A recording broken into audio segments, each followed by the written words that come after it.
Hi hello friends, ನಮಸ್ಕಾರ. ಬನ್ನಿ ಇವತ್ತಿನ ಡಿಸೈನ್ನ ಸ್ಟಾರ್ಟ್ ಮಾಡೋಣ. ಇವತ್ತಿನ ಡಿಸೈನ್ಗೆ ನೋಡಿ, ಬೇಸ್ ಲೈನಲ್ಲಿ ಲಾಕ್ ಮಾಡ್ಕೊಂಡಿದ್ದೀನಿ. ಮತ್ತು ಇನ್ನೊಂದು ಸಿಂಗಲ್ ಕ್ರೋಶೆನ ಹಾಕ್ಕೊಳ್ಳಿ. ಮತ್ತು ಆ್ಯಸ್ ಯೂಶುವಲ್ ಇದಕ್ಕೆ ನಾವು ಯೂಸ್ ಮಾಡ್ತಾ ಇರೋದು 10.075 mm ಕ್ರೋಶ ಮತ್ತು 6 ಎಳೆ ದಾರ. ಮತ್ತು ಈ ಥರ ನೋಡಿ ಮೆಟಲ್ದು ಸ್ಟೋನ್ದು ಬೀಡನ್ನ ತೊಗೊಂಡಿದ್ದೀನಿ ಮತ್ತು ಕ್ರಿಸ್ಟಲ್ನ ಯೂಸ್ ಮಾಡ್ತಾಯಿದ್ದೀನಿ. ನೋಡಿ, ಈ ಡಿಸೈನ್ಗೆ ಫಸ್ಟು ಕ್ರಿಸ್ಟಲ್ನ ಇನ್ಸರ್ಟ್ ಮಾಡ್ಕೊಳ್ಳಿ, ನೆಕ್ಸ್ಟು ಸ್ಟೋನ್ ಬೀಡನ್ನ ಇನ್ಸರ್ಟ್ ಮಾಡ್ಕೊಳ್ಳಿ, ಆದಮೇಲೆ ಮತ್ತೆ ಕ್ರಿಸ್ಟಲ್ನ ಇನ್ಸರ್ಟ್ ಮಾಡ್ಕೊಳ್ಳಿ. ಲೂಫ್ ಇರುತ್ತಲ್ವ, ಆ ಲೂಫ್ ಒಳಗಡೆಗೆ ಆ 3 ಬೀಡನ್ನು ಒಂದೇ ಸಲ ಇನ್ಸರ್ಟ್ ಮಾಡಿಕೊಂಡು ಬೀಡ್ ಲಾಕ್ ಮಾಡ್ಕೊಳ್ಳಿ. ಬೀಡ್ ಲಾಕ್ ಆದಮೇಲೆ 1-2 ಚೈನ್ನ ಹಾಕ್ಕೊಂಡು ಮತ್ತೆ ಸೇಮ್ ಹಾಗೆಯೇ ಕ್ರಿಸ್ಟಲ್ಲು, ಅದು ಸ್ಟೋನ್ ಬೀಡು ಮತ್ತು ಕ್ರಿಸ್ಟಲ್ನ ಹಾಕ್ಕೊಂಡು ಇನ್ಸರ್ಟ್ ಮಾಡ್ಕೊಳ್ಳಿ.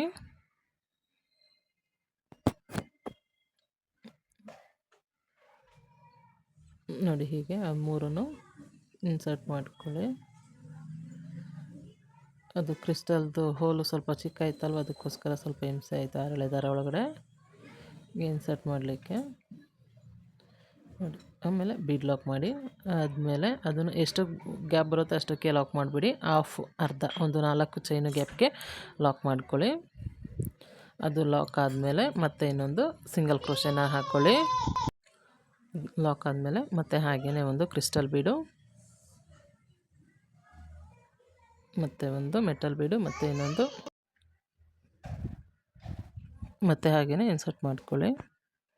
ಇನ್ಸರ್ಟ್ ಆದಮೇಲೆ ಬೀಡ್ ಲಾಕ್ ಮಾಡಿ ಮತ್ತು 1-2 ಚೈನ್ನ ಹಾಕ್ಕೊಂಡು ಮತ್ತು ಹಾಗೆಯೇ ಒಂದು ಕ್ರಿಸ್ಟಲ್ಲು, ಒಂದು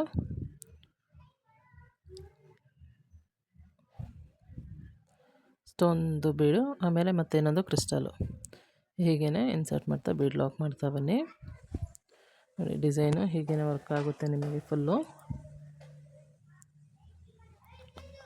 ಒಂದು 4 ಚೈನ್ ಗ್ಯಾಪ್ಗೆ ಲಾಕ್ ಮಾಡಿ. ಅದಾದಮೇಲೆ ಮತ್ತೆ ಇನ್ನೊಂದು ಸಲ ಪಕ್ಕದಲ್ಲೇ ಲಾಕ್ ಮಾಡ್ಕೊಳ್ಳಿ. ಮತ್ತು ಇನ್ನೊಂದು ಪಕ್ಕದಲ್ಲಿ ಲಾಕ್ ಮಾಡಿ. ಫಸ್ಟಿಗೆ ಒಂದೇ ಸಲ ಲಾಕ್ ಮಾಡಿದ್ದೆ ನಾನು, ಈಗ 2 ಸಲ ಲಾಕ್ ಮಾಡ್ತಾಯಿದ್ದೀನಿ.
ನೋಡಿ ಎಲ್ಲ ಆದಮೇಲೆ ಡಿಸೈನು ಹೀಗೆ ಕಾಣಿಸುತ್ತೆ. ತುಂಬಾ ಚೆನ್ನಾಗಿತ್ತು. ಇದಕ್ಕೆ ನೀವು ಏನಿಲ್ಲ ಅಂತ ಅಂದ್ರೂ 500 to 700ನ ಚಾರ್ಜ್ ಮಾಡ್ಬೋದು. ಏನಕ್ಕಂದರೆ thank you for watching my video.